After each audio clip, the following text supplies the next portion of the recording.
Change my glasses. Welcome to the Micheaux Mission, 2 Men, 1 podcast, every black film ever made. My name is Vincent Williams, and I am joined as always by my partner. Hey, holla at your boy. This is Len, a.k.a. the Bat Tribble. And here in the midst of this hot, sticky, steamy summer season, we're keeping it summery, keeping it a little light in the month of July. And we are going to spend some time with the year 2000's very, very black film, Bring It On. A black film about black culture chosen by my co-host, Lynn Webb. This is so not fair. This black film was directed by Peyton Reed and written by Jessica Benninger. It stars Kirsten Dunst, Eliza Dushku, Jesse Bradford, and fourth on the card, young ingenue, Gabrielle Union. Yeah, we'll talk about that. Gabrielle Union. This was the choice of Lynn Webb. We'll talk about it. But before we get to the just is like potato salad that Big Mama made and brought to a repast black film, Bring It On. How are you, Lynn? I'm trying to think did anybody bring potato salad to? Anyway, I'm fine. I'm fine. Good to hear. Good to hear. Fine. Shout out to each and every one of you out there watching us as we are streaming live from Young Chunk, Philadelphia's premier video podcast palace. This is episode 401 of the Micheaux Mission. Wow. Yes. Right. Because how about that? While we were back last week, it was actually our final episode of Spock Adjacent. Last week, as we gave a retrospective of Star Trek Discovery. And now we are back in movie review mode. Black movie review mode, actually. Reviewing. Yes, black films. Black films. That we are going to be reviewing for each and every one of you out there watching us as we stream on Instagram, Twitter, or X, choose your name, Facebook, as well as YouTube. And shout out to all the missionaries in the chat. Hello, missionaries. Good evening, one and all. All right. We're going to, it's been, even though we were back last week, it feels like it was like 2 weeks. Feels like so long since we've been. It feels like, right. And even episode 400, love as much as we love Dorian. Mm-hmm. It is like it's a guest. Yeah. There, so you kind of, it's like, so now it's just sort of us back in the house. Back in the house. Yeah. Amen. So. Amen. You know who else is back in the house, Vincent? Who is that? That would be one, speaking of ingenues, Eddie Murphy. Yes. Who is back in the house of Beverly Hills. Yes. Yeah. Beverly Hills cop Axel F. Axel F. Actually premiered last week on Netflix. This is a film that, rest assured, ladies and gentlemen, will get the full Micheaux Mission review sometime later down the line. Sure. Give each and every one of you a chance to catch up on this action flick that stars many of the stars, returning stars from the Beverly Hills Cop series. But Vincent, I know that you took this film. Did you watch it? Actually, I think it premiered on July 3rd. Did you watch it on the day that it premiered? I didn't watch it on the day it premiered. I probably watched it on the 5th.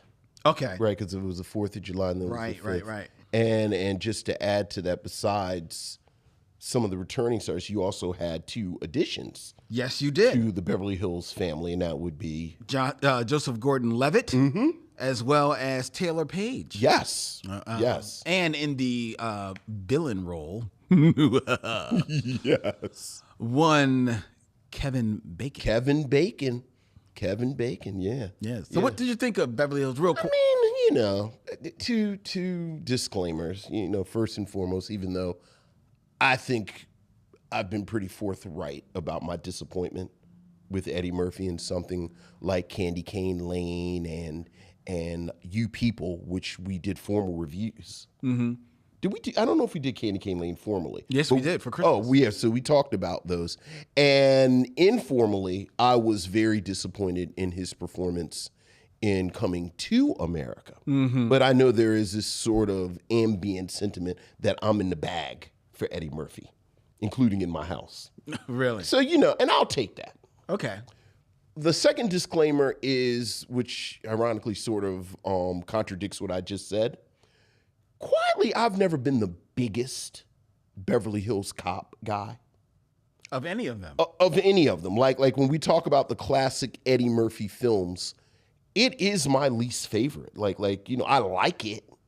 But, as far as next to 48 Hours or Trading Places or Coming to America or Boomerang or even Golden Child? No, not the Golden Child.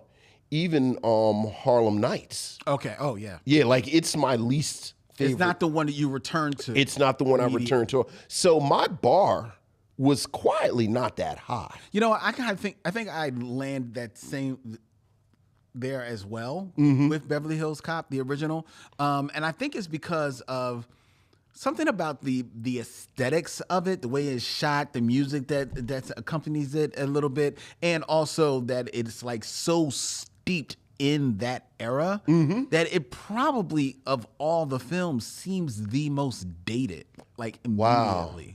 That's a really interesting observation. Like as you were saying it, I was thinking, yeah, because 48 Hours is damn near like a fable. Right. And I mean, I'm sorry, 48 Hours is just like a crime film. And then Trading Places is like a fable almost, and it's kind of timeless. Oh, that's interesting.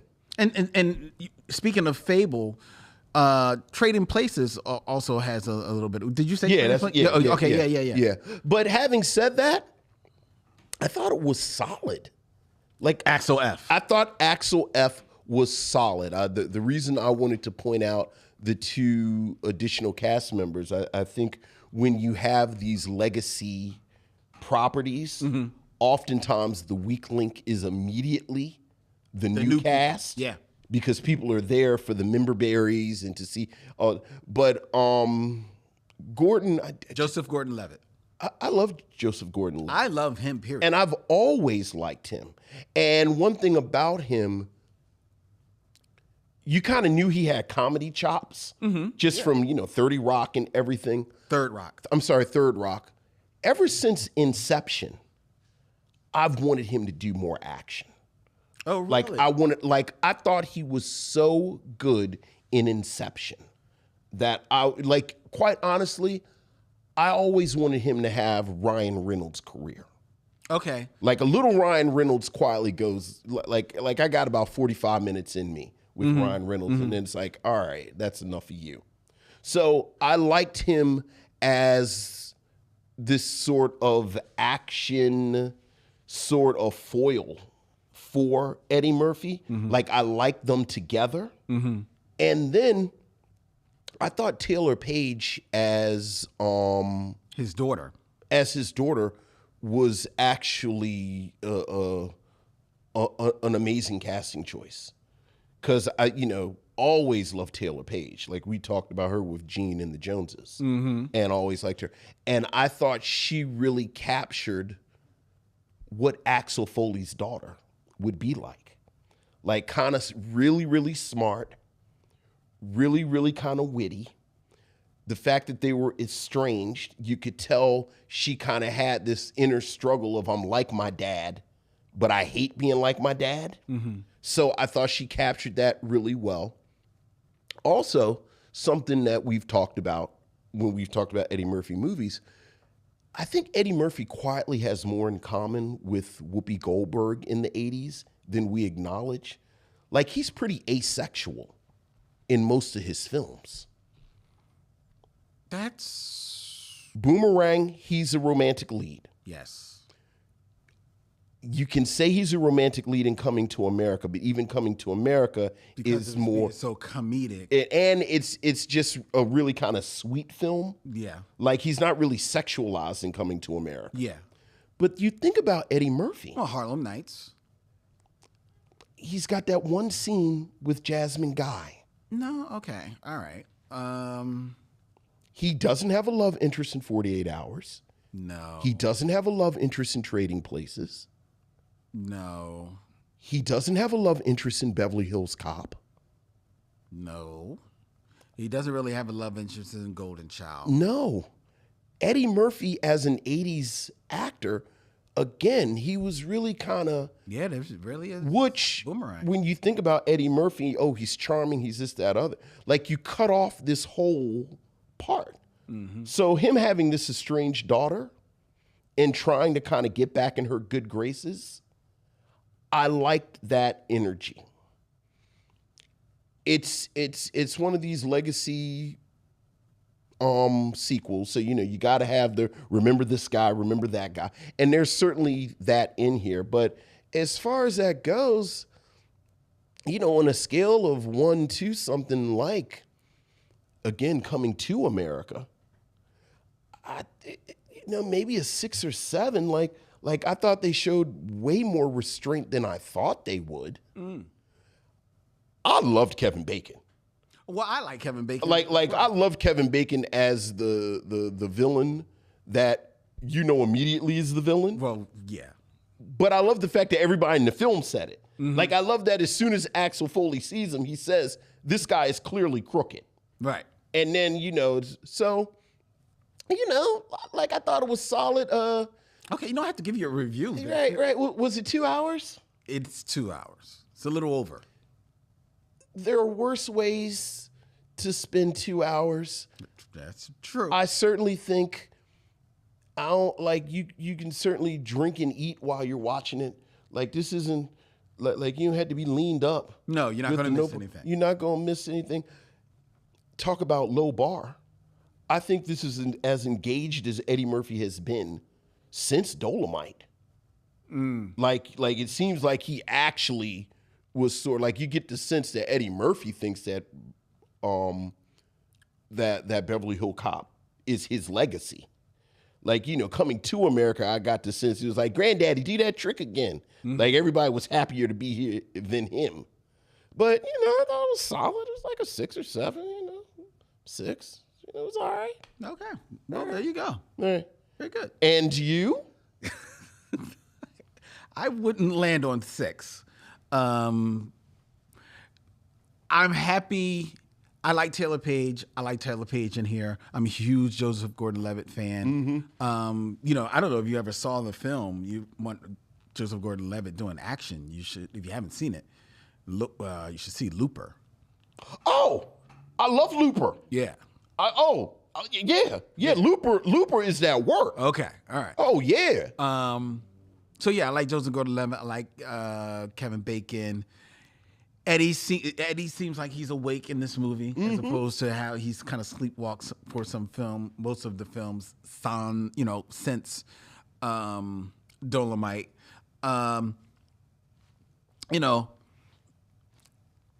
It's okay. It's all right. I'll give my review when we actually give my review. Right. I'm not going to tear it down. People go check it out. It's out there. It's on Netflix. So it's easy to find. Yeah. Beverly Hills Cop, Axel F. Go check it out. I will say this. You and I talked about this for a quick second. I think it's a really interesting, inadvertent double feature with Bad Boys 4. Yeah, you were talking about that. Because I think both films kind of deal with these guys aging.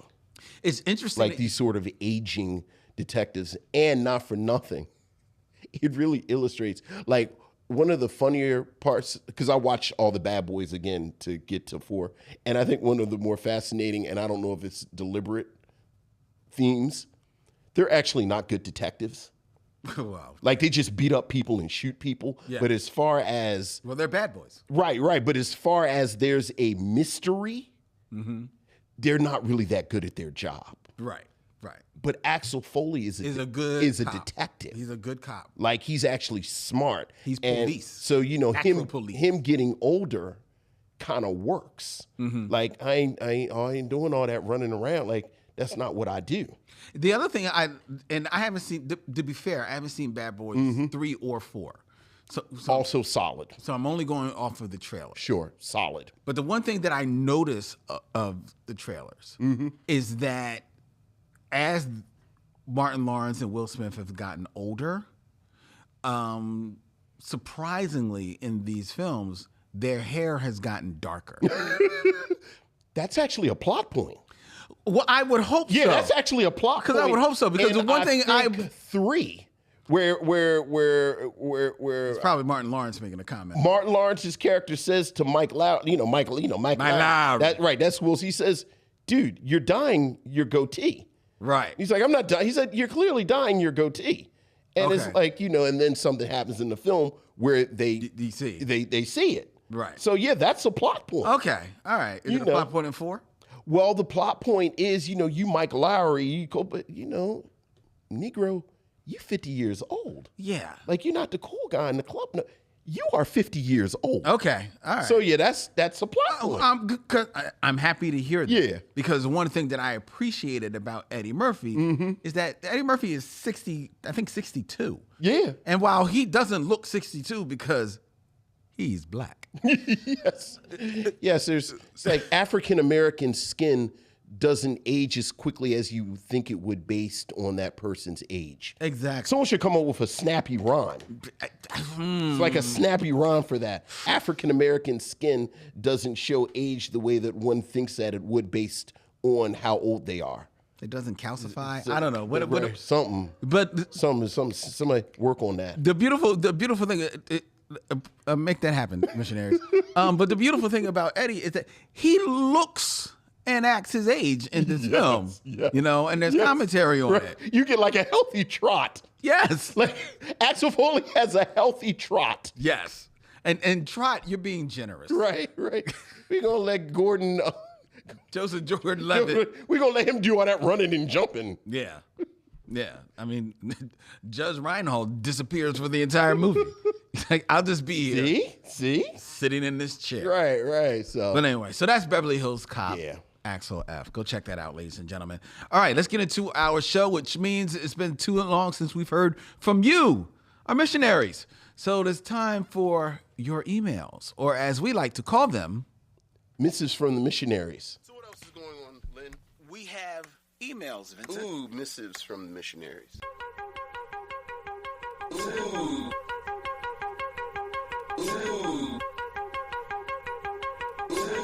Missives from the missionaries.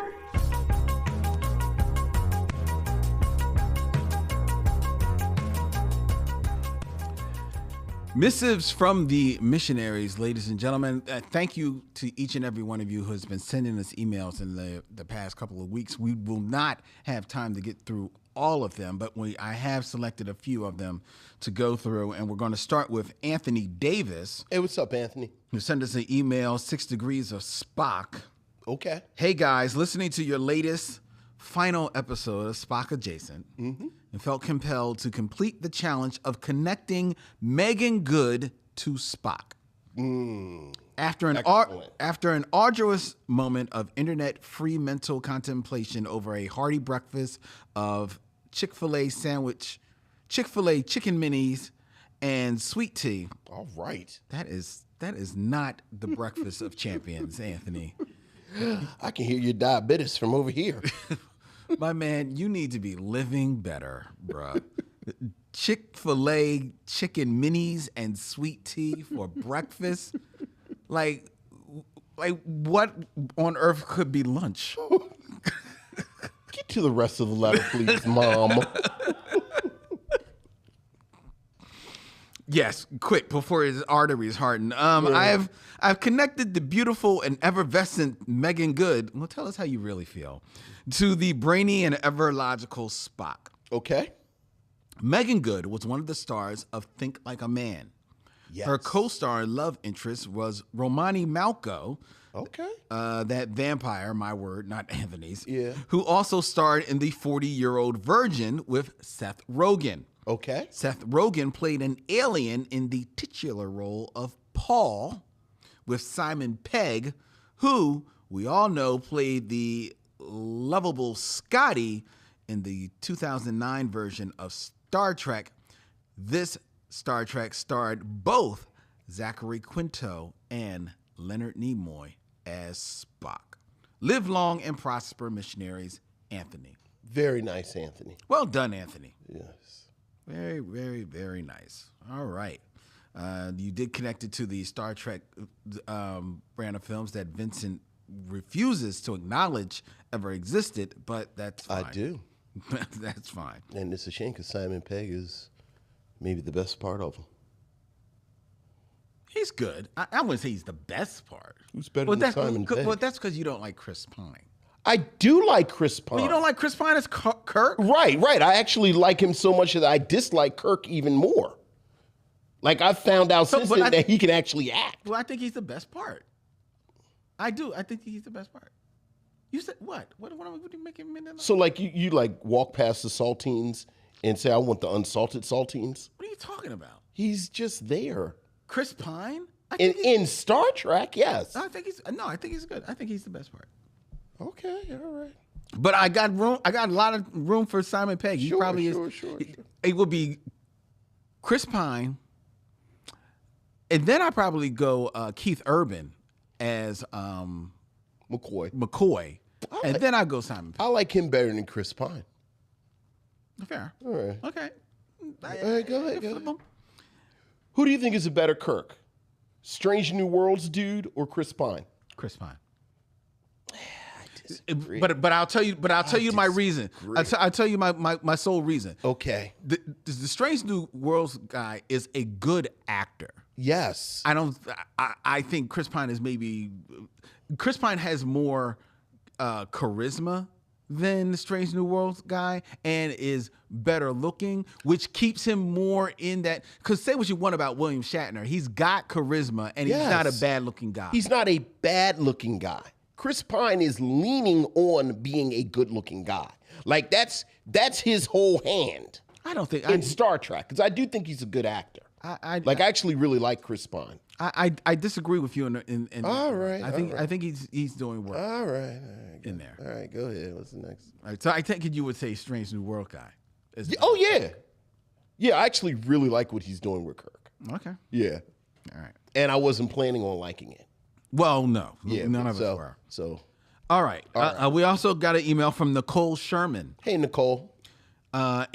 Which asked the question, did soul food set the template for Tyler Perry movies?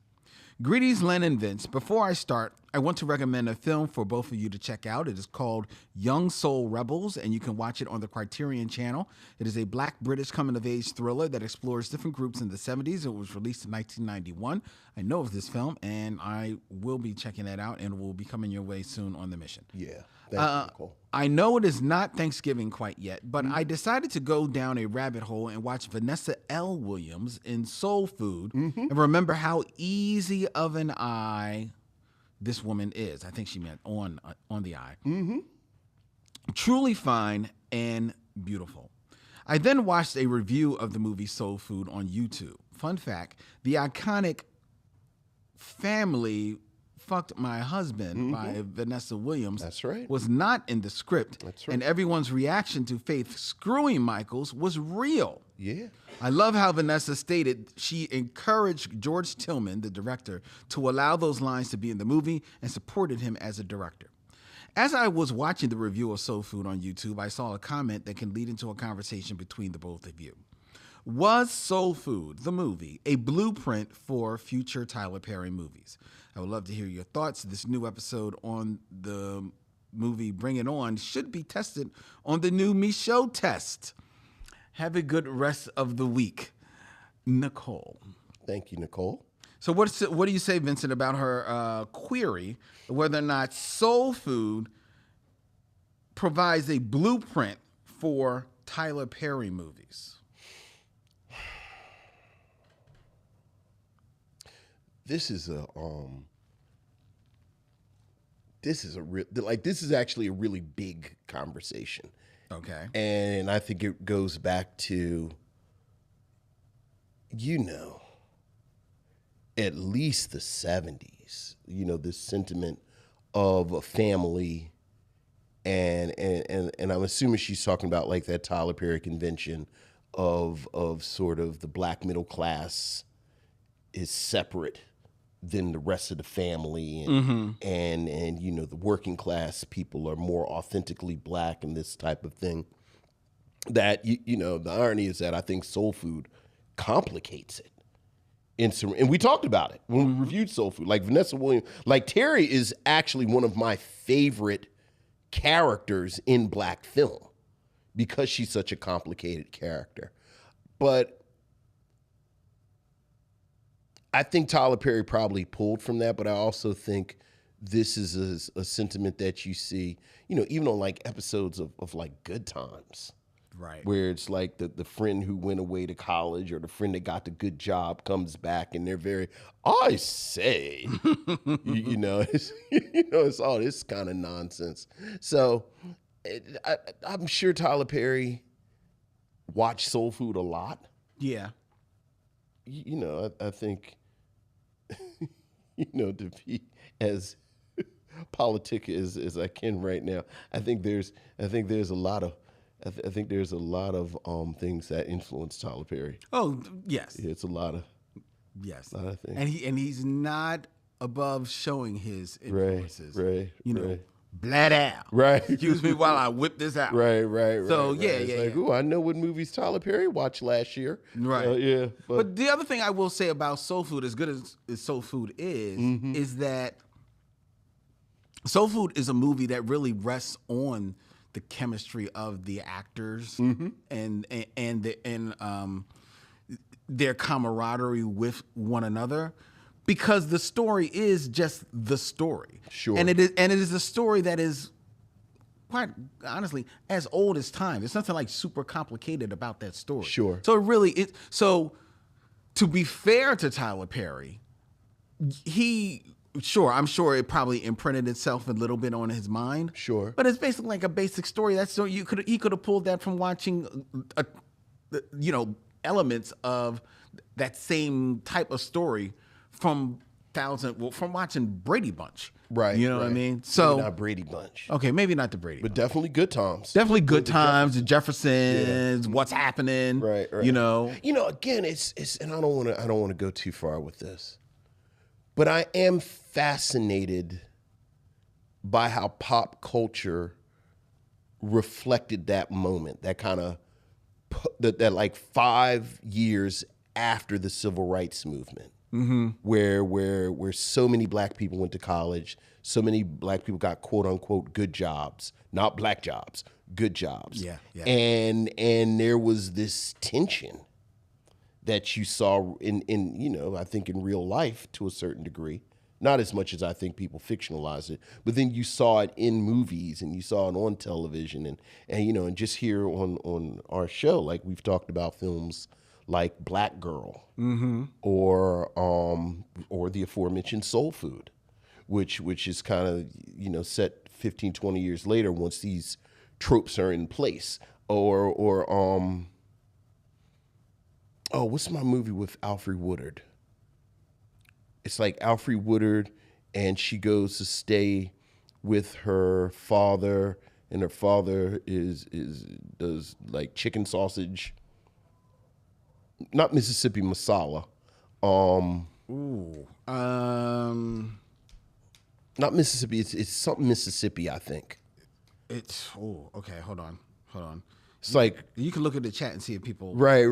pop that up. But it's like Wesley Snipes is in one scene because Wesley Snipes is the bougie one, and like Anne-Marie Johnson plays his wife. Isn't he always the bougie one?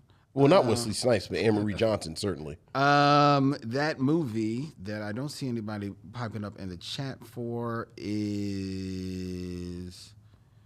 not seeing it here. Mississippi Grind. Mississippi what? Mississippi Grind. It's not Mississippi Grind. It's Alfre Woodard. I see. She's a star. Oh, no, that's not it. What's my man's name that played Malcolm X? Played Elijah Muhammad in Malcolm X. Down in the Delta. Oh, Down in the Delta. Down in the Delta. Like you see a little bit of it in Down in the Delta. I never saw that film. It's not bad. I never saw that film. Yeah, it's not bad at all.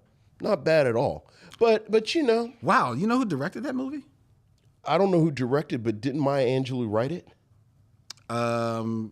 Perhaps, but she directed it. She directed it too? It's her only film. Yeah. Only director. Yeah, I remember she wrote it.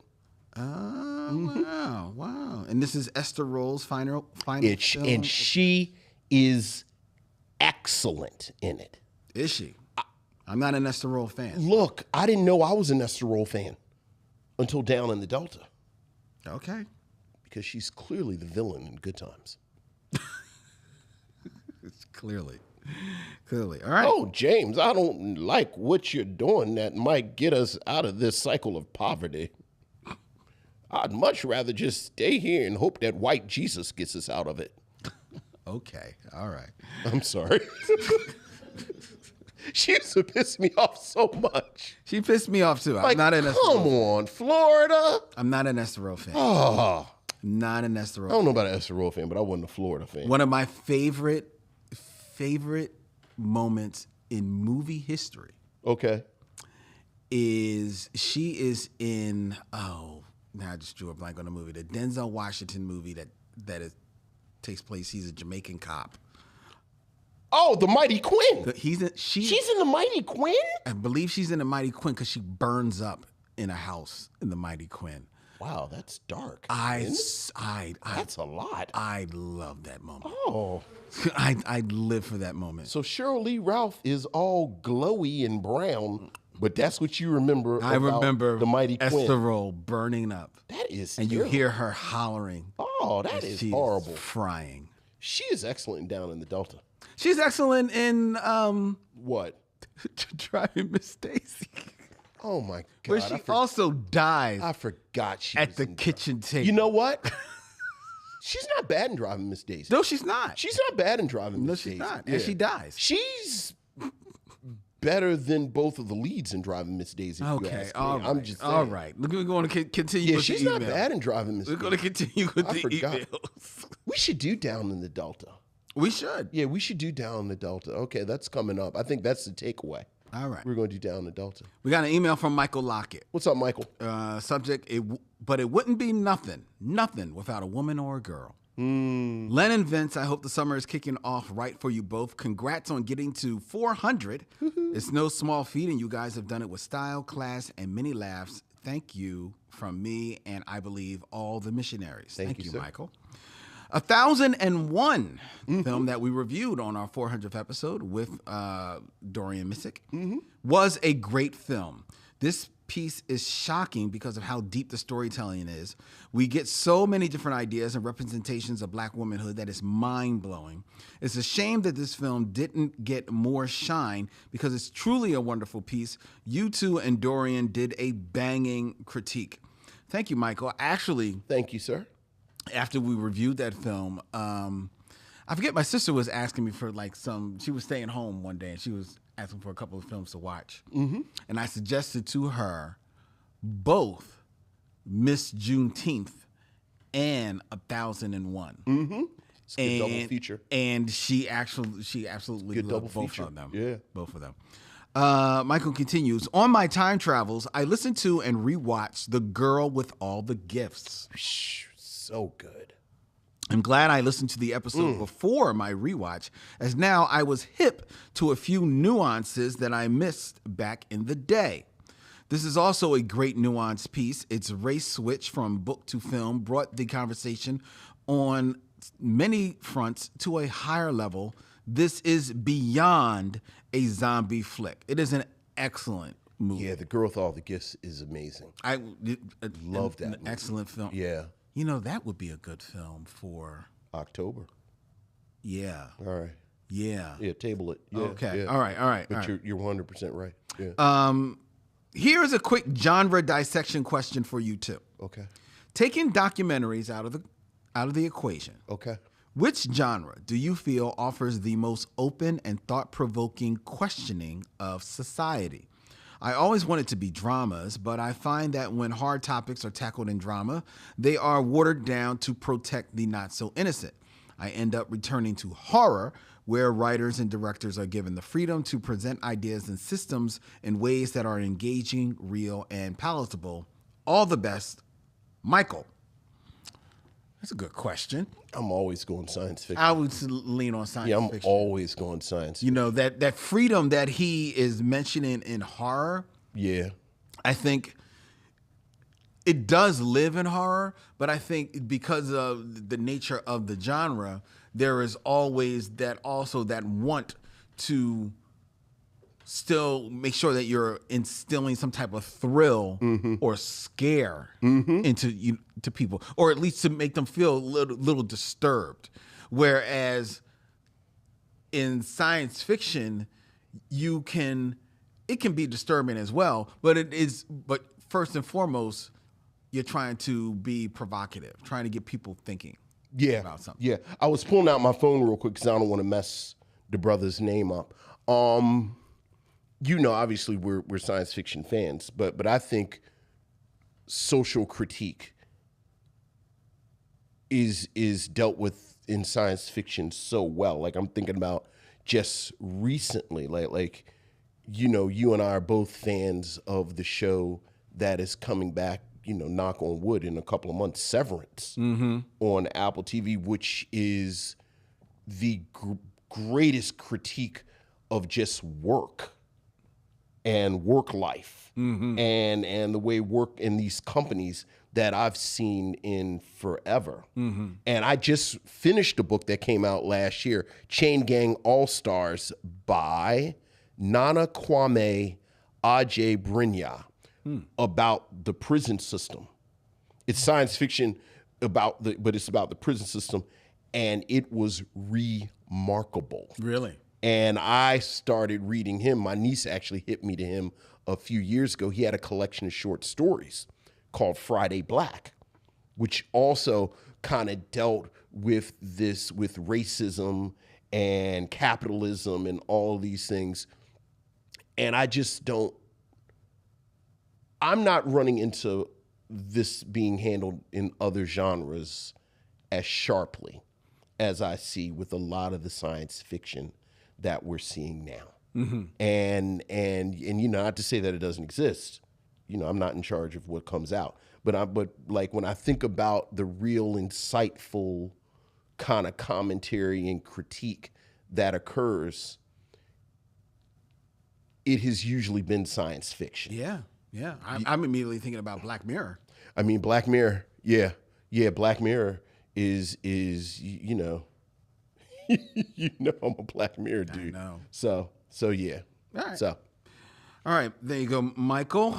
All right, we got a couple more. Okay. We have an email that we received, and actually, if I remember correctly, it has a film suggestion, yes, from Shakira Penrose. Hey, Shakira. Hey, guys, I just want to start this email by saying a huge thank you for starting this amazing podcast and putting in the work to review every Black film ever made. I've found so many gems through listening to the podcast.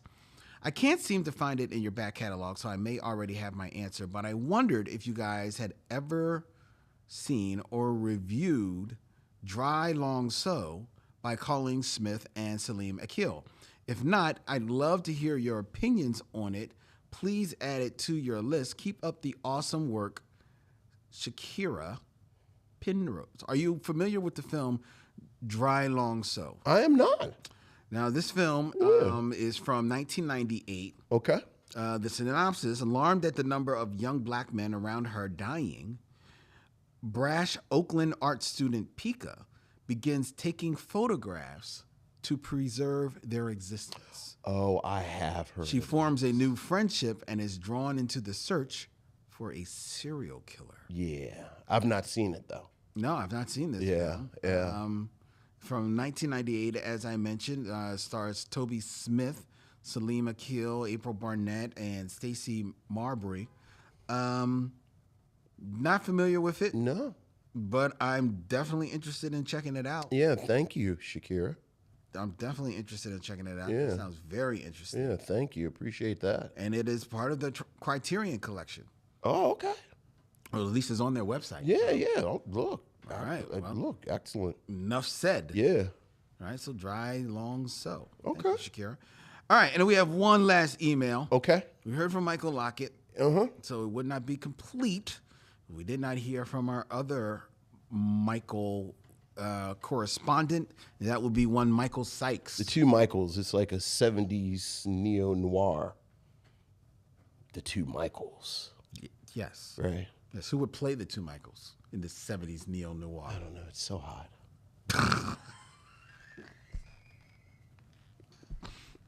Didn't mean to throw a bit at you. It's The subject line is "Love New Barbarians, Hate Radio." The New Barbarians. Hello, Len and Vincent. I watched y'all review on Theodore Rex. And there was a segment y'all did on that episode called Top 5 Bad Black Career Moves. And Cuba Gooding Jr. was number 4. And Vincent dogged him about the movie Radio. Not as bad as they did in Tropic Thunder. To me, Radio was an okay movie that was based on the true story of James Robert Kennedy. It won and was nominated for awards. Let me get this straight. Vincent hates Radio. I do. But loves The New Barbarians. The New starring Barbarians. Fred Williamson. When Fred Williamson would come on, you knew Fred Williamson because they started playing the black people bass music. He would come into the video, bonk, bonk, bonking, bonk. It's a black guy coming in the scene right now. It's a black guy. A film that has a what the hell rape scene in it? Vincent praised the music and the costume, Okay, the rape then one's also recommended this movie, which was horrible, except for the Fred Williamson intro theme, and that's it. Picking it over a Johnson Family Vacation and Who's the Man, Vincent, make it make sense. I'm complicated. I expect different I things. like cheap post-apocalypse movies too, such as my favorite, World Gone Wild, starring Bruce Dern, Alan Autry, a.k.a. Bubba in The Heat of the Night, and Julius Shonuff Carey. Vincent... That's a deep cut right there. It's a very deep cut. Very deep cut. This is Michael's question, not mine. Vincent, Sure. if you had to recast Radio, who would you have play James Robert Radio Kennedy, and why? Still love y'all show. Your fan, Michael.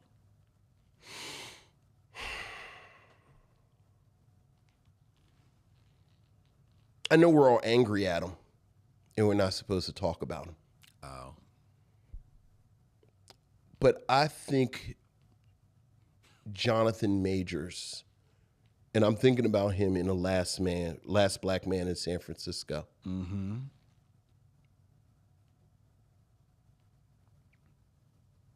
Alluding to Tropic Thunder, which is funny, but I thought had a lot of insight. I think it's very difficult to place someone who has mental challenges and still maintain a level of dignity. Mm-hmm. Like, I think it's very difficult to play one of those roles and it's not spectacle. Mm-hmm. And I thought there's a stillness and depth that Jonathan Majors brought to his character in The Last Black Man in San Francisco, and quietly in Dumbass Creed 4. Yeah, a little bit, yeah. Where there's I see it. real interiority there in his physical performance that if someone would, for some reason, want to remake Radio, which... Should never happen. Like, I don't know what's happening in this room where they're making decisions. But, like, yeah, I think the first person that popped in my head was Jonathan Majors. There you go. I probably answered that much more seriously than Michael expected. You did. You did. Because I was saying Jimmy J.J. Walker. You're thinking Jimmy J.J. Walker? Boy, you know what, Lynn? And I know we be going long. I know we go long. We just talked about that. I just said I went down a rabbit hole. So somehow, and I don't know how it started, but somehow I ended up on a link to the pilot of Bustin' Loose, the show. Oh, because he was on that, wasn't he? He was the lead. Yeah, he played cast in the Richard Pryor role. And Vanetta McGee plays Cicely Tyson's part. Yes. Which then sent me down this rabbit hole. That's a flip. Jimmy Walker was in like 4 or 5 failed shows. Mm-hmm. Like they had like 2 or 3 episodes and then they just went away. Like he kept Post Good Times. Oh, this is all post Good Times. Yeah. And it was just fascinating to me. Mm-hmm. I guess there was no money from Good Times. Well, it's not so much that there was no money from Good Times, even though syndication. Like, how can I say this is gently? Like, did Jimmy Walker really think he was going to keep making shows? Well, first of all, it's not fair to say that did Jimmy Walker think that.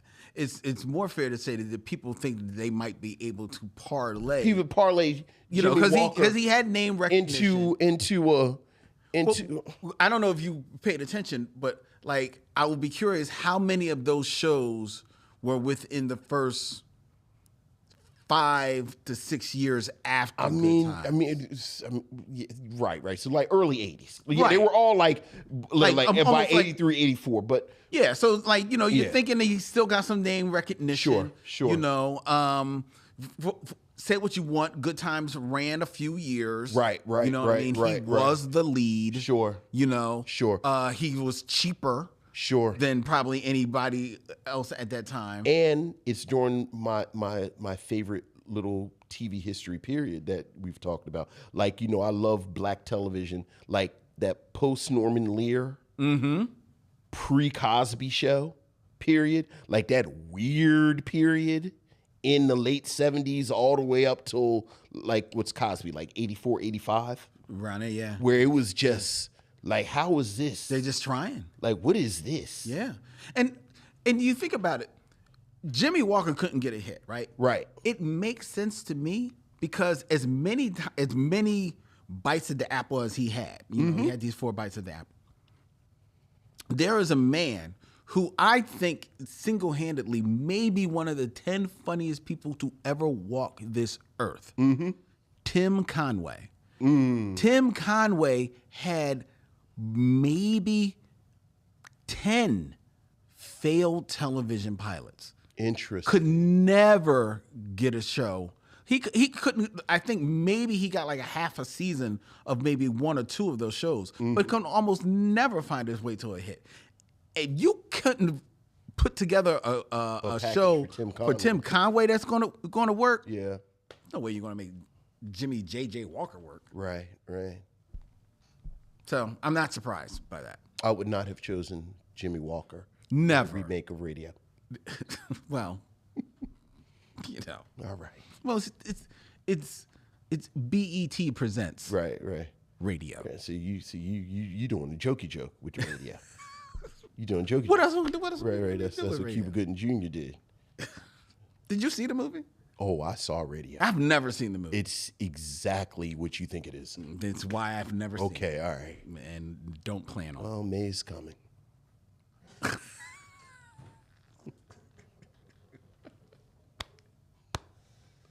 Oh, you're right, because we didn't really do. Okay, May's coming. All right. Find a J.J. Walker movie. All right. So that's our emails, ladies and gentlemen. Thank you.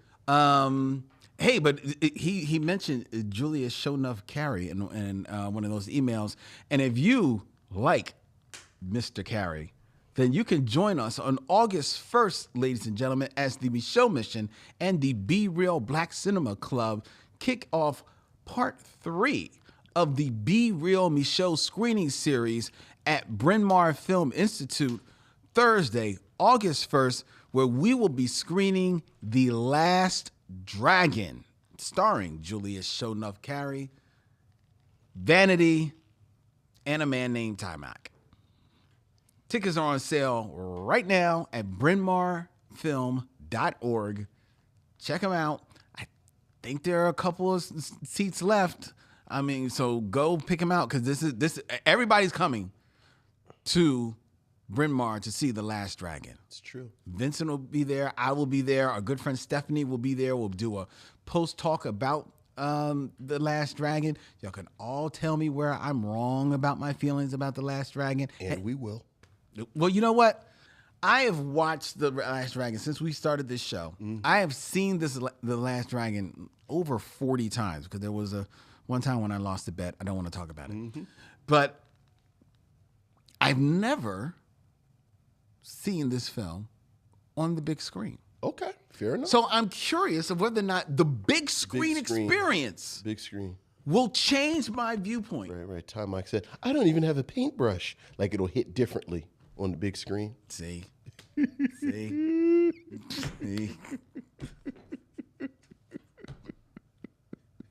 Like his little brother escapes the ropes. He breakdances out of the ropes. So like on the big screen, that'll hit different. It may. It might hit different. It may. I'm open to the possibility Possibility. Okay. that I might feel differently coming out of this screening of The Last Dragon. Sure. Join us on August 1st, Thursday at Bryn Mawr Film Institute and see for yourself. And that's the only way you'll be able to vote on the next film in the Be Real Micheaux screening series. All right? All right. I hope to see you there. All right. Okay. All right. It is at this moment where I have to announce to you that this episode of the Micheaux Mission is brought to you by BetterHelp. Go to BetterHelp.com for better help for you. And now it is time for the top 5. All right. Top 5. Who's your top 5?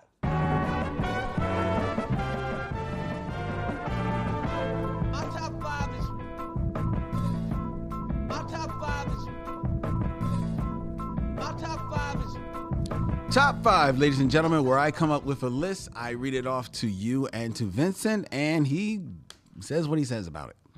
Vincent. Yes, sir. We are going to be reviewing Bring It On. We are. Year 2000. But more importantly, all this month, we are going to be doing films that are kind of like teen comedies. Yeah. From the 2000s. Yeah. Or as we put all of these films under the banner of Summer 2K. So what I'm going to present to you tonight and in subsequent episodes are 5 things that happened in the year of the film that were pretty significant in Black pop culture history. Okay. All right? Sounds good. So we title this, Hey 2000, What Happened? Okay. Number 5. Number 5. In the year 2000, we learned that Janet Jackson still matters. Janet Jackson, unlike many artists of her, notoriety and more importantly her age in the year 2000, still showed that she could pack them in on the stages and on the pop charts, where she had her 9th #1 single on the Billboard Hot 100 with Doesn't Really Matter. She would also appear in her second film this year, The Nutty Professor 2, The Clumps, as Professor Denise Gaines. The Doesn't Really Matter was originally recorded for that soundtrack, but became such a big hit that is the credit to why major soundtracks back then were such big business, and it is proof of how prolific that Janet Jackson was. The music video actually had an aesthetic that inspired other videos by Britney Spears, Jessica Simpson, and even Rihanna. So in the year 2000, and also in that video, we were introduced to a then unknown Jenna Dewan, who credits Janet for her role in Step Up, which starred Dewan's future ex-husband, Channing Tatum, in one of his breakout roles. So by process of, kicking it down the lane, Janet is also responsible for Channing Tatum. Janet Jackson, number 5 from the year 2000. Look, you never go wrong with Janet Jackson. Love Janet Jackson. Have always loved Janet Jackson. Like, Janet Jackson has been a part of our whole lives. Very true. You know? Yeah. Number 4. Number 4. In the charting up the top 10 movies of 2000 as far as box office receipts. What do you think was the highest black film from the year of 2000?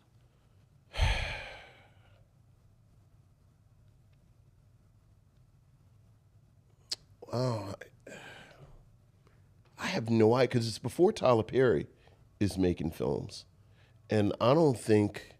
Wait. Is that the year Diary of a Mad Black Woman comes out? Does that come out in 2000? Perhaps, but it's not. It's not that. Yeah, I don't think Spike Lee nor John Singleton are making films that would be number 1. And I don't know if Ava DuVernay or anyone's... Yeah, I don't know. I honestly don't know. Okay.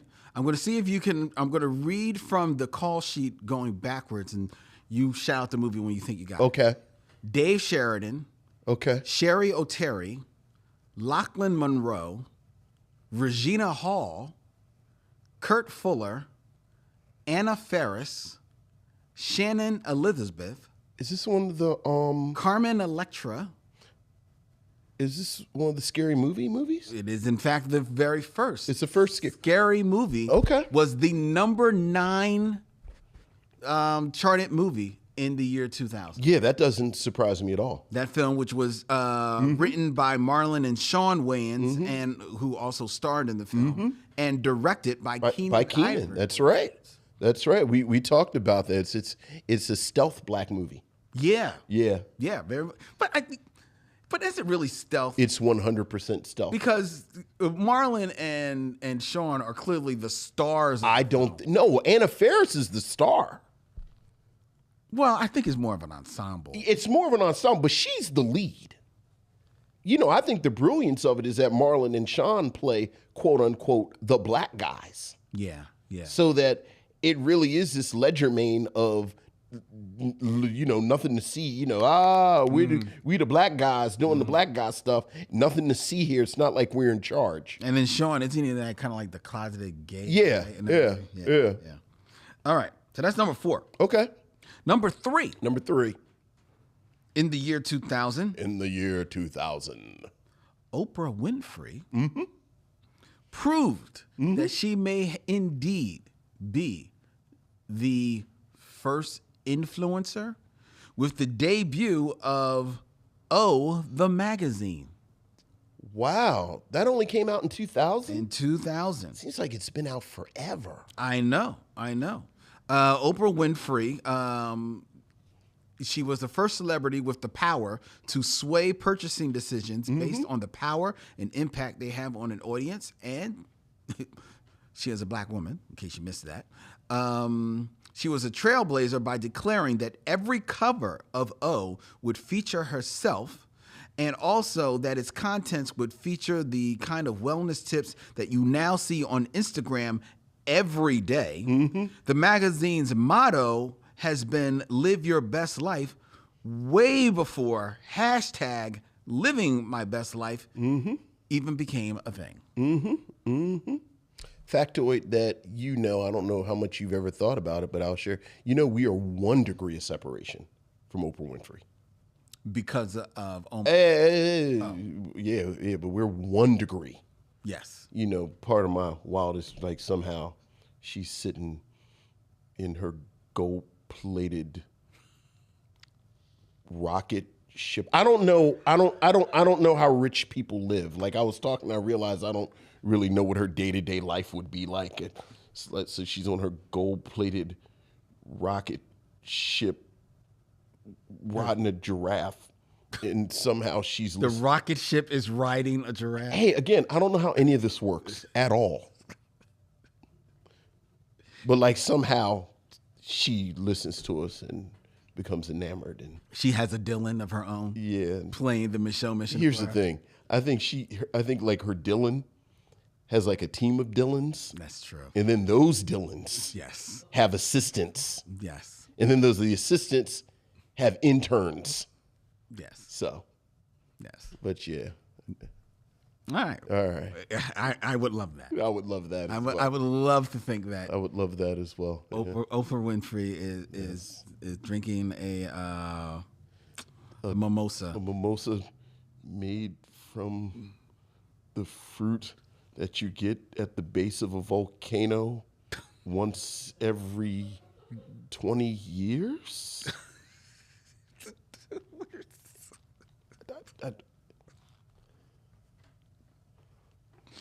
Yes. I mean, like, you know. She is. Like, certainly she doesn't eat, like, food like me and you. I mean, I wouldn't. If I was Oprah, I'd be eating unicorn ribs every day. What? Unicorn ribs? Unicorn ribs. First of all, no, I'm not going to kill a unicorn. That's because, you see, and that's why you will never Be rich. Be rich. Because you don't have the instinct for it. Because you have me some unicorn ribs. You know, floss with the... Lemon pepper. Oh, God. Anyway. Because I'm black. You put lemon pepper on everything. Hot sauce. Some hot sauce. Oh, And boy. cheese. And yeah, All right. Number two. Number two. Oh, man. The music industry changed Okay. in the year 2000 because of this one piece of technology. Began with an N. Is this Napster? Napster revolutionized. Yeah. Say the word Napster and you're transported back to a time when you're sitting there just waiting for your music to download. And it all took place back in the year 2000. It is estimated to have been down. Radiohead, actually, their album Kid A was estimated to have been downloaded by millions by the time that it did drop, and Napster is now credited for helping that album score a slot at the Billboard #1. Napster was forced to shut down after losing its biggest lawsuit to Metallica and ended up filing for bankruptcy. But it did create a blueprint for the streaming services that we know and love today. That is very true. Yeah. That's very true. I don't think Netflix is a thing without Napster kind of like paving the way. Yeah. Yeah. Yeah. In my heart, I still hate streaming. You hate streaming? I do. I feel like you should own things. Like it's You like the physical media? Right. You know, my daughter has been explaining to me how important physical media is over the past few months. Has she? Oh yeah, you know. You know, they go to college and now don't nobody know nothing. Right, So right. yeah, but yeah, I'm a big physical media. Do you still buy a lot of physical media besides comic books? I don't buy as much physical media as I want to. And when you do, it's Like mostly books. Yeah. Oh yeah. Well, my books and comics. All I do is physical media. Like I'll Well, you still read. I was about to say I'll read it, but like very often I'll read things on my tablet that I have a physical copy of. It's just more convenient to have it. You know, because I'm also a person that I have it in different iterations. Different iterations. But I don't buy as much physical music as I want to. Like they dragged me kicking and screaming. Kicking and streaming. See what I did there? Kicking and screaming to Apple Music maybe 2 years ago. Target doesn't even sell. I know. I don't think they sell DVDs They don't anymore. Right. The irony is they sell records. Yeah. Yeah. Because that's more like the gift Right. type of situation, Right. man. Yeah. Like, yeah, it's crazy. It's Yeah. crazy. I call myself wanting to return to getting more like I have a few select DVDs that I held on. I've held on to, like cherished ones. Right. And I tell myself that I want to return to buying like some more of the classics that I don't have. Sure. Or favorite films. Sure. But then I don't. Yeah. It's still on my like list of gifts that I get. Like I just, in the past 2 or 3 years, I got the I know you Oscar got- Micheaux box set. Right, and you got that Godzilla. I got that beautiful Godzilla box set. I got Melvin Van Peebles box set. Okay. So, I still see it as a big gift, as a nice gift. So, but yeah, Napster. Yeah. Okay. I remember that moment. And And the number one number 1, moment from pop culture in the year 2000, Destiny Child Child. released Say My Name. That's right, the Children of Destiny. But more importantly, they released it with new members because it was in the year 2000 that LaToya Luckett and Latavia Robertson were let go from Destiny's Child in a way straight out of a Lifetime movie. They said no, and Beyonce said, "Oh yes." And were replaced by one Michelle Williams, Right, and Farrah Franklin. right. They hadn't taken LaToya and Latavia's vocals off of the Say My Name music. So when Michelle and Farrah filmed the video for Say My Name, they were just lip singing to Right. LaToya and Latavia. The song was an absolute huge hit, and Destiny's Child would soon pare their numbers down even smaller with the release of Farrah Franklin to become the trio that probably more people more popularly know. Sure. Of Beyonce, Sure. Kelly, Sure. and Michelle Williams. Sure. So there you go. There you go. All right. And I know you're a huge Destiny Child's fan. I know that is a Wow. piece of physical media that you have never let go of. Wow. Oh, is that what you know? Okay. I'm not sure. You're not a Destiny Child fan? Hey, okay, first and foremost, I don't want no smoke from the Beyonce people. So you are refusing to answer the question? Yes. You taking the fifth? There are so many. 1, 2, 3, 4, 5. Okay. No. Love Destiny's Child. Love them. Love what they represent. I mean, you can't deny their importance. Very true. Yeah. Very true. So. 3 prominent people that we lost in 2000, among many, but 2 from the world of Black history. One, the actress Gail Fisher. Yeah. Who was more popularly known for some of us, especially of Vincent and I generation, as the secretary Peggy from the television detective series Mannix. That's right. From 1968 That's to 1975. Right. Did you watch Mannix? I did. It's a pretty radical role. It was. Because she was a widow, and there was no sexual No nothing. tension between them. Like they really had this great friendship. Yes. And she actually won 2 Golden Globe Awards and an Emmy Award for her role as Peggy, and she was the first African-American woman to win those prestigious awards. Now, to be clear, I watch Mannix reruns. Oh, well, I'm older than you. I was like, you ain't that much older than me. I watched it What were first you, like run. 2 running? I watched You were Mannix- watching Mannix, you were 2 years old? I want to watch Mannix first run. Now, to be fair, did I 100% realize? How in the world were you watching Mannix? Because I was watching TV with my parents. Okay, all right. So your parents were watching Mannix and you were sitting there. But I would Okay. sit and watch All right. Mannix. You're singing 4-year-old Lynn turning to Mannix. No, I wasn't reaching Night the. on Mannix. Mannix takes a case of a dock worker who finds a suitcase filled with trouble. Well, first of all, that's not what the announcer would say. The announcer would say, "Tonight on Mannix, the man with the golden limp, Mannix. starring Forrest Tucker." And then it would and cut to the Yeah, woo. cut to the episode. Right. That's how it would go. Right. Yeah. But see, what I remember watching, I don't know how much you remember Mannix. I love Mannix because when it came on, it was all action shots of Mike Connors as Mannix. I just remember we were talking about this with Bad Boys versus Axel Foley. I don't think Mannix was actually that good at his job. No, Mannix would just beat your ass. No, Mannix, I remember him being good. I don't know, maybe he wasn't, but I remember he did. I'm going to ask you 2 questions with my left hand and my right hand. And my left might have follow-up questions. I do remember Peggy bringing Mannix a bag of ice. I was about to say, he always had to ice his joint up.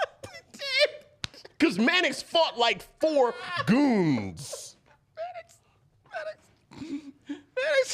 Mannix would be banging out. And plus he'd be banging out. And he always have like a checkered sports jacket. Like he'd go into an office and it'd be a real effeminate European businessman. And he'd say, well, Mannix, I don't have anything to say with you, but I brought some friends. Who would like a word with you. Who are wonderful conversationalists. And then Mannix would be in a fight with 4 dudes. And then after the commercial... Right, Peggy would have like a bag of mixed vegetables. Because Mannix couldn't afford no steak.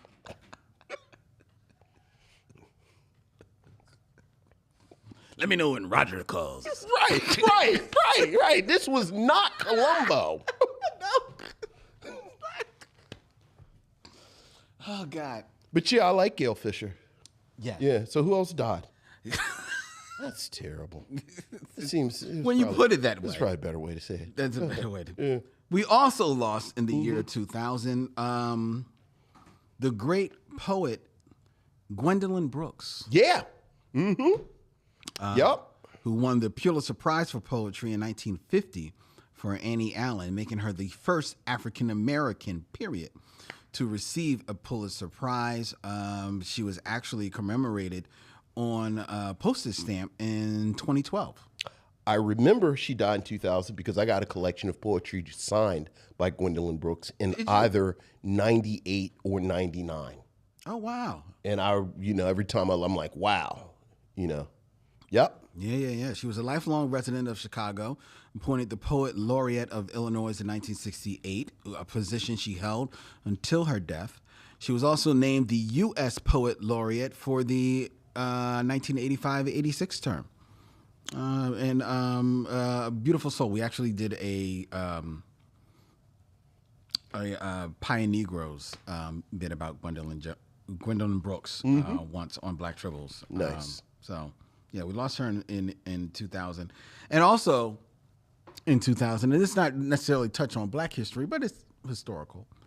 And that was one Charles Schulz, the creator of Peanuts. Yeah. Charlie Brown and Snoopy and all Yeah. He passed away in the year 2000. Yeah, that's a shame. That is a shame. That's a shame. I'm a huge Peanuts Come on, man. Of course. Yes. Of course. Yes. I've because I have like the complete Calvin and Hobbes, which to me is the greatest comic strip of all time. I agree. And I am recollecting Bloom County. There's a collection coming out. No, I know, but I'm actually buying like the yearly, soft covers. Yeah. Because I don't need the big box. Yeah, that pretty slipcase is coming out in a few months. I don't need that. All right, come on. But cause very easy. You're triggered like it's quarter after. You didn't go. Now we doing comic stuff. Go ahead. Oh, I can't have a tangent. Okay? Go ahead. No, absolutely. Okay. I have a tangent though. Go ahead. You can't wait. Look. It's ready. So I've been like in my mind threatening myself to get a collection of Peanuts. Mm-hmm. And over the years I've had like some collections of Peanuts before, but like did I ever want to get like the entire Peanuts, and I maybe want to just get Peanuts from the 70s, something like that. But I did go, in doing that, I did like go down a rabbit hole and bought like one of those like Sunday, like the peanut Sundays. Mm-hmm. Man, his stuff was good, man. Dude. He was a Dude, you should start quite at a the writer. beginning. You know Fantagraphics. Oh yeah. You- I've looked at them and they're good. Yeah. To be fair, I only want to get a comic strip that I know that I'm going to really, really reread. Like I'll reread Bloom County. I will read the heck out of Calvin and Hobbes. I don't know if I would reread that much of Peanuts. That's the reason why I haven't bought Pogo. Yeah. See, Pogo, this is your fault. Pogo is like Crazy Cat. Like Pogo is one of them things. Like you're supposed to like. Right, like everyone has been, or like Gasoline Alley. Yeah. Like everyone has been telling me my whole comic life. Like you're supposed to read these years. And, you know, I get the collection and I sit and I'm just like. Yeah, I'm not a Gasoline Alley guy. Maybe it helps if it was the Depression.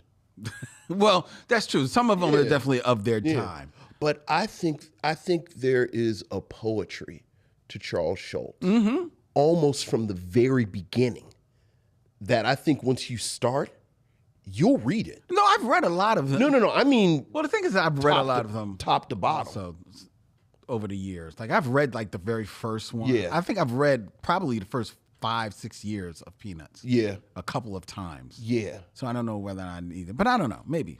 We'll see. It's so good. Do you have Peanuts? I do. Okay. I do. I have the Just the early years? Or you got them? Well, there was a moment where Fantagraphics was coming out every year with the year ones, but then every other year they had like that slipcase that had the two, and I was doing the slipcases. Okay. And I got up to, I think I'm up to like 77. That's probably where you need to stop. Well, probably. Yeah. But, you know,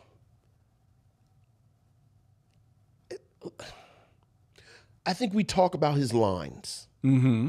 Got a little shaky. Yep. But I think there was still this. I mean, his writing was still strong. I think True. it was this wonderful melancholy to Peanuts all the way to the end. So that certainly, but like you're right. Like certainly by like, and this is your fault. Certainly by the mid '80s, I think his lines It becomes a little bit too. they were shaky, real shaky. Yeah. but his that heart and soul.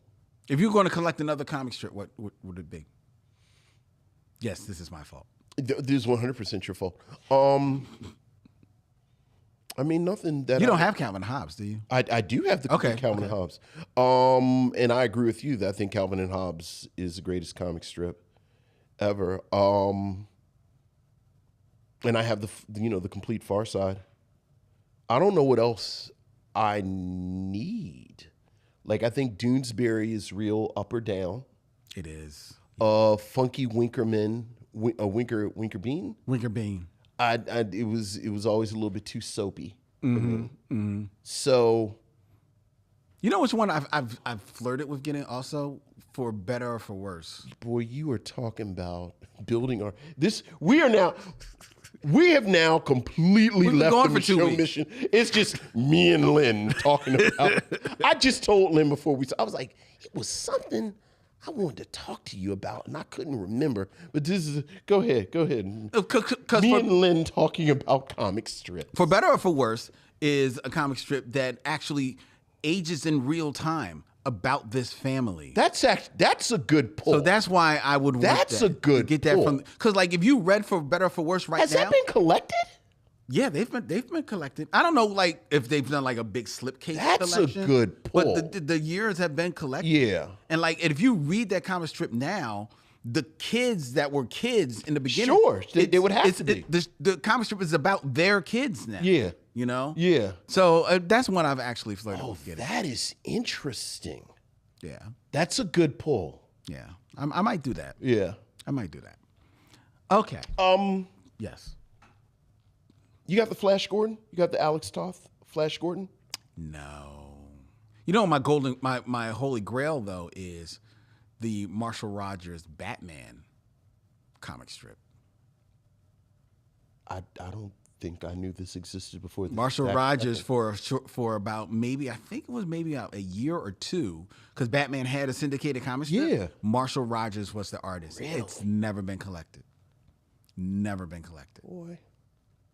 Boy, that's why I mess with that Lin Webb. Boy, that Lin Webb. Boy, I'm my nerd food. Like my nerd food is here, but boy, that Lin Webb. Woo wee! Yeah, that's my holy grail, man. Lin, when they collect always, that, man. Lin always got something for me. Well, boy, I know what I'm going to be digging and looking into.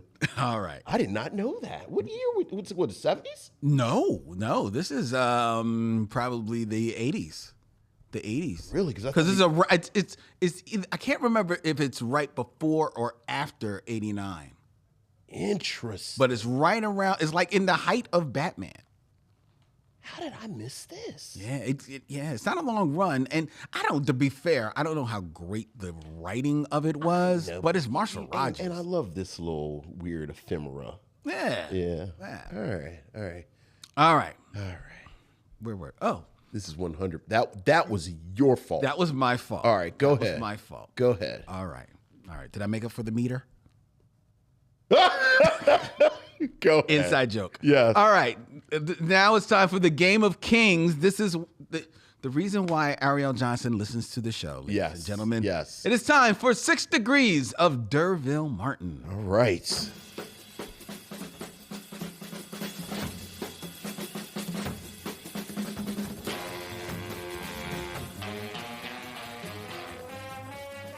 Six Degrees of Derville Martin, ladies and gentlemen, where I give Vincent 2 actors and he has 6 films or less to connect them to that other 70s Batman, Derville Martin. Mm-hmm. Vincent, Yes. keeping it in theme. Okay. And the theme is? We are reviewing Bring It On from the year 2000. Mm-hmm.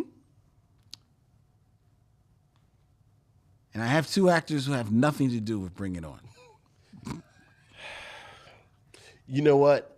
You are in a good space right now with the comic strip talk, so you're good. Go ahead. What we got?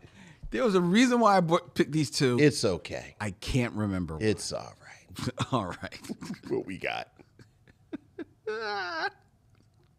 Oh, I remember. Okay. It's not in theme. Okay. But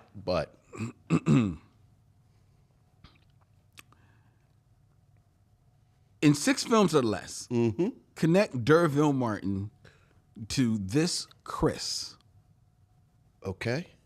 Number 1, Now, how's Chris connected to? it's not. Okay. All right. Fair enough. Fair enough.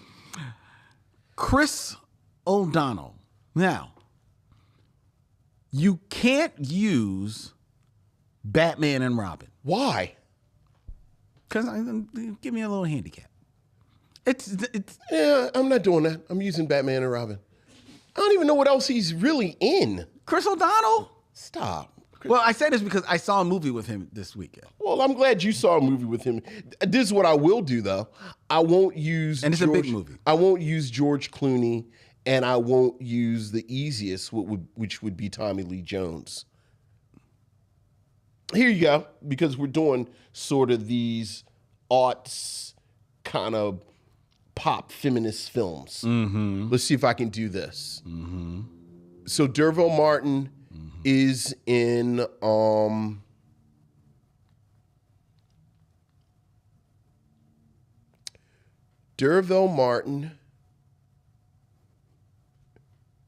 Derville Martin is in Five on the Black Hand Side with Leonard Jackson. Yes.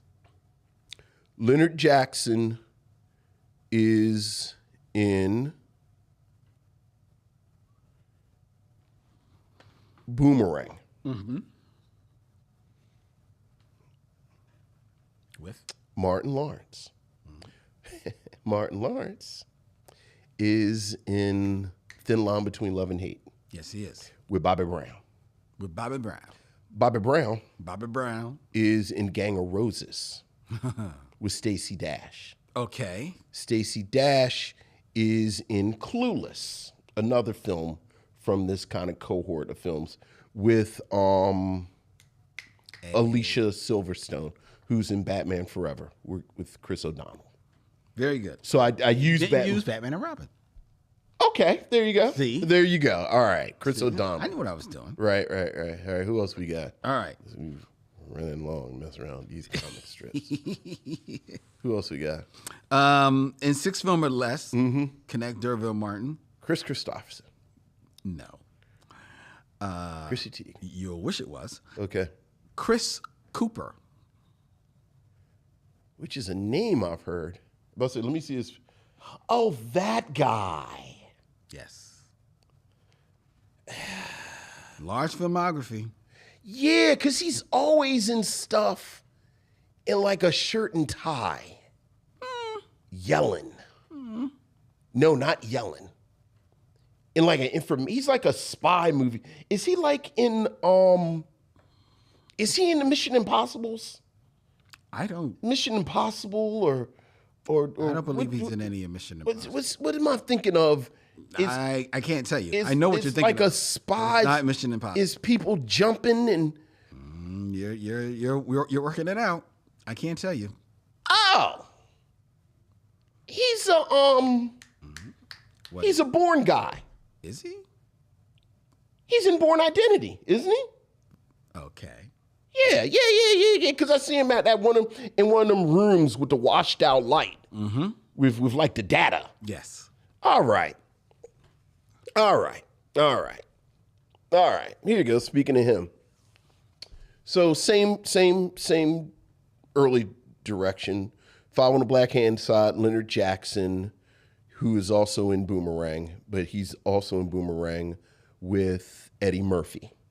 Eddie Murphy is in, speaking of Eddie Murphy films, the I Spy remake with Owen Wilson.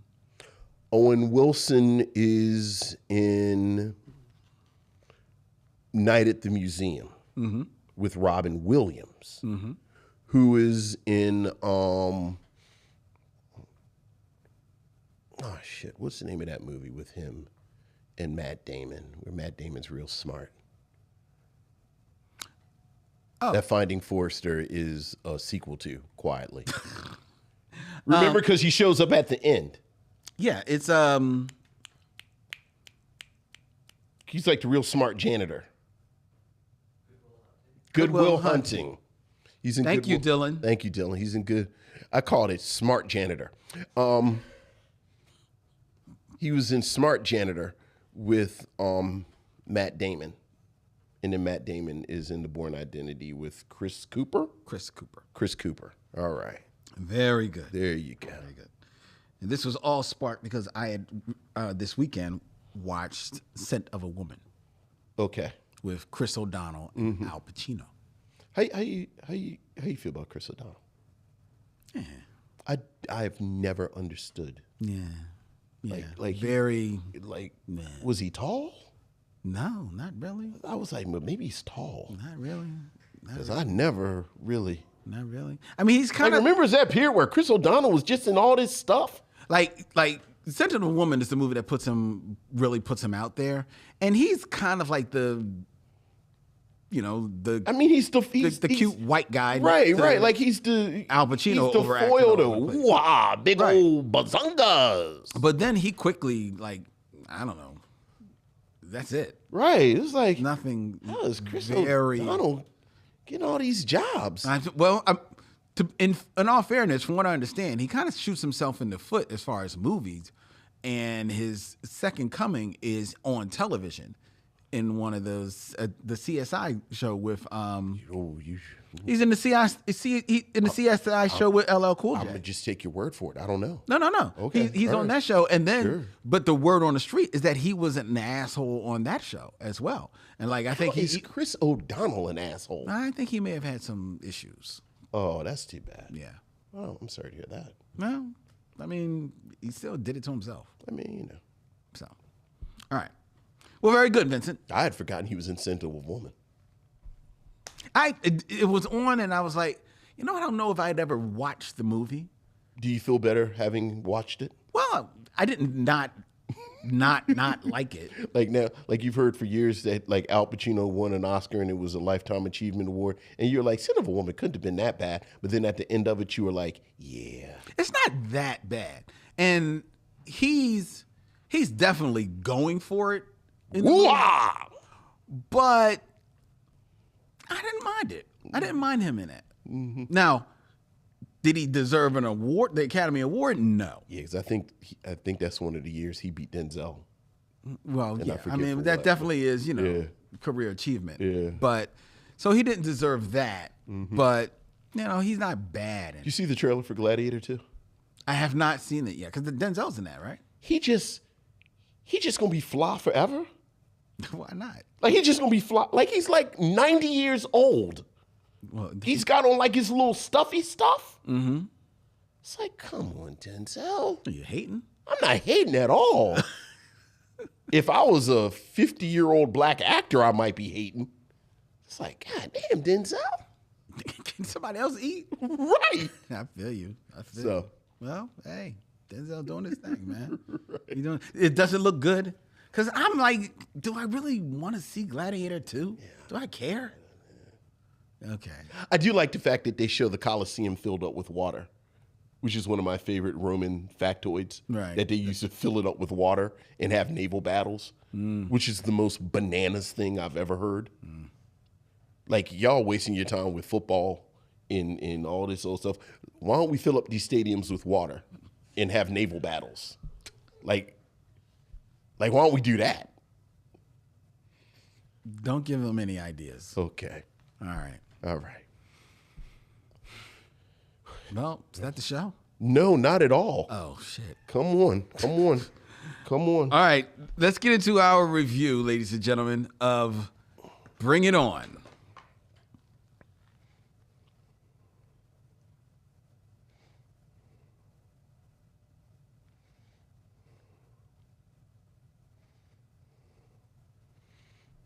I'm waiting for you to signal me in, or I can go whenever. No, you can go whenever you want. Bring It On.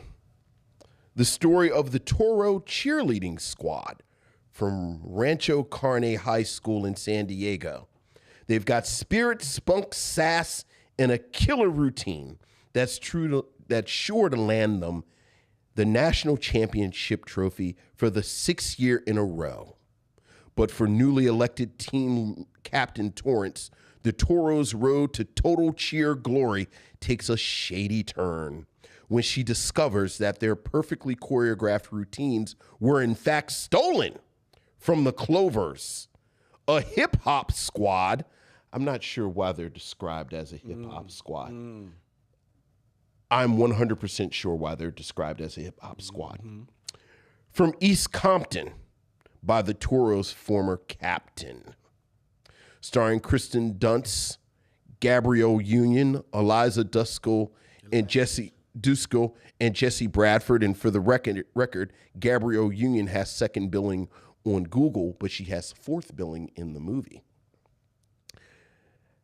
Bring It On was directed by Peyton Reed and written by Jessica Bendinger, and was the choice of Lynn Webb. Lynn, what would you like to say about your choice of this black film, Bring It On? Okay. First of all, Mr. Curlish Smile, my choice of Bring It On was brought to you, missionaries, by this guy and a whole lot of you missionaries as well, who over the years have caped up. Maybe y'all should watch Bring It On. That's true. Wouldn't that be considered a black film? That is true. That's maybe on the low of black film, at least invited to the cookout. Yeah. That has been the growing concern in Missionaryville since 2016. So don't nobody get new with me. I never seen the movie, never wanted to see the movie, because I never considered it to be something that interests me, and I certainly didn't consider it a black film. But for y'all, I was finally going to take it out of the running and put it up. Okay, we're doing summer 2000 movies. Let's get this Bring It On thing out of the way. And now that you've brung it, it's been brought. All right? This is going to be real quick, ladies and gentlemen. This film, Bring It On, is about this white cheerleading team that is trying to win their 6th national championship as the best cheerleading squad in the country. That, at the same time as they are breaking in a new captain, Kirsten Dunst, in the film that kind of like put her over the map, as well as bring on a rough around the edges new girl to their school, played by Eliza Dushku, in the film that put her on. At the end of the day, that is really what this movie is all about. That is the heart of this entire story. Now, stuck on here is the idea that the former captain of this cheerleading group, called the Toros, the captain who was only known throughout the film as Big Red, stole the dance steps that she taught the cheerleading, the cheers that she taught her squad from the Clovers out in Los Angeles. We don't see her stealing the cheers. We only learn because the new girl, having come from Los Angeles, says, "Hey, this looks similar to this other cheerleading squad that I seem to know of." It doesn't say that she used to go to the school, but I just seem to know of this other cheerleading squad, who is the Clovers, who are led by Gabrielle Union and feature the 3 members of the singing group Black. Boom. They show up, they go there, they see, oh my God, we did steal their dances, and then for the rest of the movie, the Toros have to figure out a new dance steps and a new way to try and win their 6th championship, while the Clovers, who could never afford to make it their way to the cheerleading competition, this year find a way through some Oprah Winfrey-ish TV star to make it to the competition, where the 2 teams battle and only one team can be victorious. And if you haven't seen this film before, I will save you the trouble. The Clovers win. Okay? All is right in the world because the Black group proves that they are the top cheerleading group in the country, and they win the championship. Huzzah, huzzah, huzzah, the end. The reason why all of you have been on us, and Vincent has co-signed with all of you to bring this movie to the Micheaux mission, is because of this little detail of the appropriation of the Toros, appropriating the cheers from the Clovers, which is, in this film, the most interesting part of the film. However, the film has absolutely no interest whatsoever in really exploring what that is all about. So you don't even really care. And if the movie doesn't care, then why should I care? Right? And if the Clovers don't care, outside of just showing up at a football game one time, then why should we care? Especially when the movie tells you that the Clovers know that they have been stealing their cheers. They know that they've been doing it for multiple years. They know that they have been using it to get to the championship, and they haven't done anything about it for 5 years until this movie.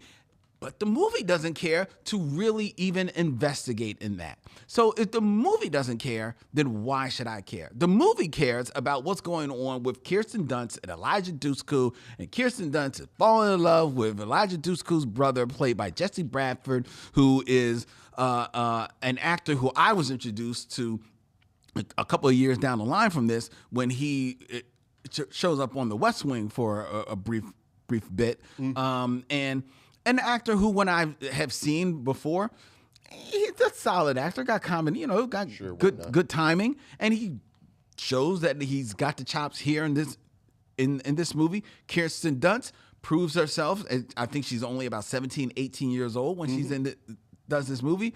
Proves herself to be an actor of note, someone to keep your eye on. The same for Elijah Dushku, and both of them would go on to prominence. Kirsten Dunst, of course, more popularly known in the Spider-Man movies directed by Sam Raimi, and Elijah Dushku will go on to become one of the vulnerable stars of Buffy the Vampire Slayer. So they've got long careers ahead of them, and they all start with this film, and they're all kind of like younger. I think Elijah Dushku may be in her like early 20s at the time that she very does this young. film. They're all Jesse very Affleck, very young, very young. But that's really all this movie is about. The only other saving grace about this film, as you pointed out, is that this is one of the films that puts Gabrielle Union over the map. It's not the film that introduces us to Gabrielle Union, but it's certainly the film that kind of like people are like, oh my God, Gabrielle Union. And Gabrielle Union, who's rocking out with all these kids in this movie, is not a kid in this movie. She just looks like she's a kid. She's actually 27 years old in this movie. But proof that she is a vampire, she looks like she is 14 in this movie. And she is moving like she is 14. She moves like a professional cheerleader, and that's because Gabrielle Union, way back long ago, was a cheerleader, and it shows in this movie. The cheerleading in this movie, it's pretty good, I guess, as cheerleading movies go. I've only seen a few, and it looks as good as any of the other ones that I have seen. Peyton Reed, and a director who go on to bigger things, he's pretty pedestrian in how he's directing this film. There's nothing special about this film. This is not a low-key black film because they don't care about the black story. So again, why should we? They barely wrap it up by the end. I'm not mad that I watched the film. It's not a horrible movie. I didn't think it was especially funny or original in any type of way. But it was a nice introduction to, like I said, Kirsten Dunst, Jesse Bradford, Elijah Dushku. I could take more of Gabrielle Union. I would wish that she was a little bit more funny in this comedy, but she's not allowed to be funny in this comedy because she can only be the mad black girl in this movie. She's not. Mad black girl might be painted with too broad a brush on her role in this, but she's not allowed to really show much. But Have time, right? She's not even even given time, and none of them are given the time. And I also want to posit to you, ladies and gentlemen, that the reason why you may think low key that this is a black film is because a deep secret that I learned in doing the research for this film. Gabrielle Union pointed out that because the clovers and the camaraderie that all of the girls showed in their very brief scenes together, tested so well with this film, they actually went back and filmed additional scenes, not for the movie. That's right.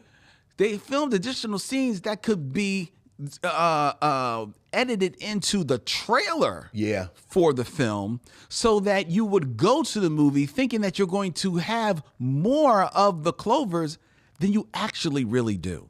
They are barely in this movie. So that's a little bit of bait and switch, which is another reason why F this film is not a black film. That's all I got to say about Bring It On. What you got? I mean, look, I think Bring It On is a film that people talk about for a lot of reasons that you don't necessarily see on the screen, to your point. I think, I mentioned Clueless. Mm-hmm. And, I think there was a type of film during this moment in the early 2000s. You think about this, Clueless, Legally Blonde. Mm-hmm. My favorite of these kind of films that I'm talking about, Election. Yep. These sort of almost postmodern young feminist films where they're taking back these images of the dumb blonde, in this case, the cheerleader, and they're trying to do something else with it. And I think one of the critiques that many people have had, these are people that like these filmmakers were probably teenagers in the 80s, watched all of the teen movies from the 80s, 16 Candles and The Breakfast Club and all these type of films. And then these young, mainly white women creators said, I'm going to have my say. But there's always this blind spot when it comes to race, where either race isn't addressed at all, or if it is addressed, as we oftentimes see, black people are consigned to the sidekick or the little this, that, and the other.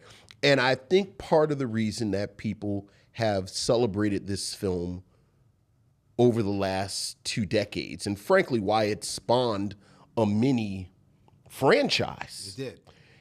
is against that backdrop. You call it Barely in It, but it's really the, I'm going to say the B plot, just because I'm going to say that Kirsten Dunst's love story is the A plot. But when we talk about the chaos in the Toros, this whole deal with them stealing from the Clovers is the reason. Like they kind of set it up with these 2 cheerleaders who were kind of challenging Torrance for leadership and just her as the new captain. But 20 minutes in, as soon as old girl says, this is the Clovers material, that is a central part of the conversation with the Toros. Okay. So much so that one detail that I forgot, because to your point, I think this is a film that I have talked about more than I've actually seen it. Okay. Like I've seen it, I think maybe twice, like maybe 3 times. Wow. But like I've talked about it because the fact that they articulated this concept of cultural appropriation in 2000 was pretty radical. Like nobody, and certainly white people weren't acknowledging that this was a thing. And when you read interviews with the writer, Jennifer, just get her name, Jennifer Benninger, she talks about the fact that she, like she talks about, her, I think her mom, her mom was a jazz musician. Yes. And, her dad was, I think, an ad exec, but he, worked in urban markets. So she said and then she worked for Spin magazine. Right. And she talked about being in this world and seeing white people emulating black people and not giving them credit. And she talked about being a fan of cheerleading, which that was another thing. I think this is what really brought cheerleading to the public eye as a sport. So, knowing about this culture, and as you see in the film, so much of it being pulled from hip hop in black culture, but not acknowledging it. So I completely understand why for a generation of person, and specifically black people, and for specifically black girls, this would stick with them. To your point, and to the point of the test audience, the primary critique of this film is that there needs to be more Clovers. Yes. And I think everybody agrees with that. And even at the time, as you said, they went and filmed more footage. Like everybody knew it.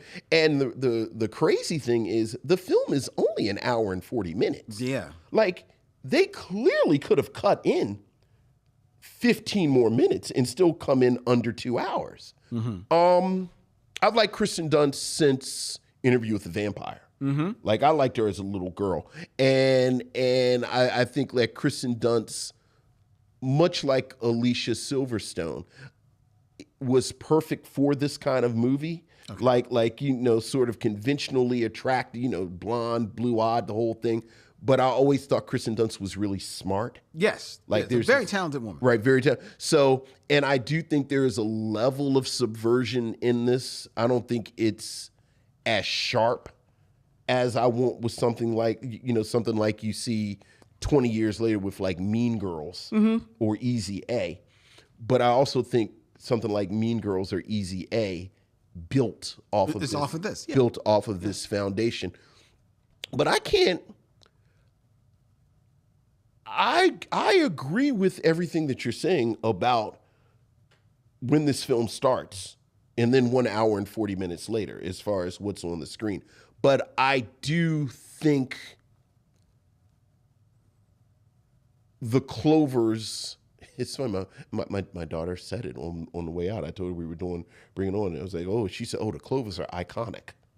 Like, I do think that as the years have gone by, the Clovers won. No, certainly. And as you said, and I think everyone says it, I think the sleight of hand that we've all played is that we've inserted more of the Clovers in the film than is actually in the film. So, I think it's hour 40 minutes. To your point, I don't think Peyton Reed it really does anything extraordinary, but I think he does his job. I think the script is solid. Yeah, it's okay. Like, it goes from some lowbrow jokes sometimes. Right. Like I can 100% tell you, I didn't see this in the movies. It was probably on cable. I was probably doing something else and had it on, and then found myself actually paying attention 20 minutes in when the Clovers show up. So, you're real about it. I don't think you need to get real about it. No, I'm not. I'm not. No, I'm only real about it because you started this off about you picking, Lynn chose this black film. About Lynn choosing this white film for this podcast. I answered y'all because you talked about me talking it up, and I have talked it up. But you know what I haven't done? Chosen this film. No, you haven't. No, like, and I've had an opportunity because, yes, like you choose a film, I choose a film. You choose a film, I choose a film. And so, like, half the time, I've chosen a film, and I didn't chosen this. No, you chosen this. You chose The New Barbarians. The New Barbarians. Say what you want. Bring It On doesn't have funky bass music to let you know that the black person is about to come out. Is Bring It On a black film? Of course not. Okay. Would you recommend this film? I think I would actually. Okay. I think I would actually. I do think, dare I say, the Clovers are important. I think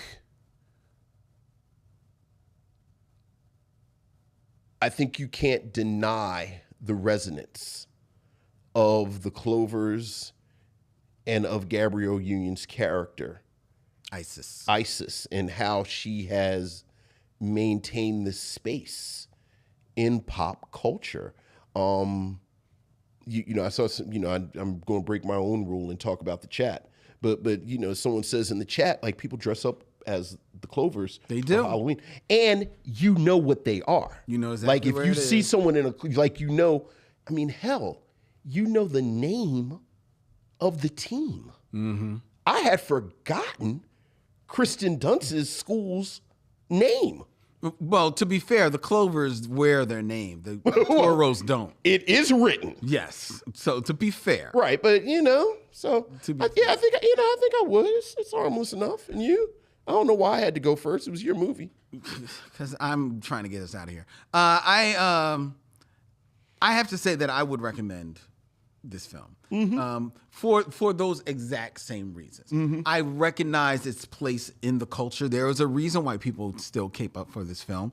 I recognize, and I, someone who goes to like comic book conventions and stuff like that, I have seen many a Clover running around, and knew where they were from and had never seen the film. Right. So they obviously have, made their way into pop culture, into the zeitgeist. So, and for all of that, their origin place should be, honored.